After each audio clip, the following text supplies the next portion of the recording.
Hi everyone, I'm going to show you how to make my vegetarian refried black beans today. So the first step of the recipe is to start with 2 cans of black beans drained and rinsed. I already had some in my fridge, I'm sorry, from a recipe from 2 or 3 days ago that I made. So I'm just going to use that, but if not, you don't need to make the beans from scratch. 2 cans of black beans drained and rinsed is all you need to start. All right, the next step is to chop up my vegetables. So I'm starting with a yellow onion, garlic, a tomato, and then my recipe says an optional jalapeno. If you don't like spicy, you don't have to do anything. I'm gonna use some of this jalapeno paste because it's what I have on hand, but you can feel free to skip the spicy pepper. So I'm chopping this onion, and I thought of a little tip to tell you guys. So if you're chopping an onion and you are crying, if you put a wet paper towel or dish towel next to you while you're chopping it, it'll absorb the fumes from the onion and you're not gonna cry as much.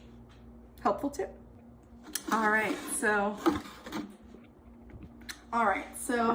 I have all my veggies here, except the jalapeno paste. I'm gonna put that in just right into the pan, but I have my onion, my tomato, and my garlic all here, and that's gonna go into a pan with some vegetable oil. I buy like a big thing of vegetable oil, but any kind of neutral oil is fine. Vegetable oil, canola oil. If you don't care about it being vegetarian, you can use lard. That's usually, I think, typically what's used in refried beans. So, but I'm gonna put some veggie oil in my pan, dump everything in, and then I'll show you what it looks like.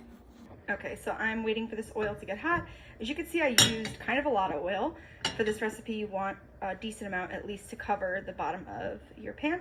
And I'm gonna dump my veggies in now that the oil is warm. So I have everything in my pan here. I'm gonna stir everything around, mix it up, let it go until the onions are translucent, and then I'll show you the next step. So I put my jalapeno paste in, and I am going to do my first layer of seasoning. So first just salt, and you wanna be kind of generous, but it's to taste, so if you like less salt, do a little less. And then I'm gonna put in the pepper and the cumin, and I'll come back to you guys.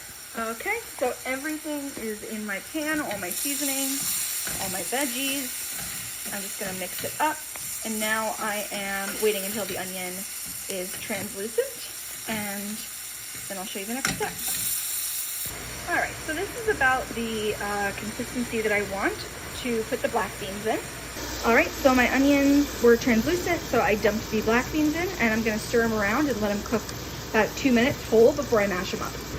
So because I had leftover black beans, I realized I needed another can, or else the ratio would have been totally off. So I added another can of black beans, stirred them around, let them cook for a minute, and then I'm gonna mash them. All right, now you can use a potato masher. I'm gonna use an immersion blender because I think it's faster, and I like the consistency better when I do that. But whatever you have works. Okay, so this is what they look like after I use the immersion blender. So I'm just gonna cook them a little more, and then we should be ready to go. And there it is. So I have the refried black beans that I just showed you. I topped them with a little bit of cheese, and I made some Spanish rice and some cheese quesadillas, and we got some sour cream in the center, and we're gonna eat now.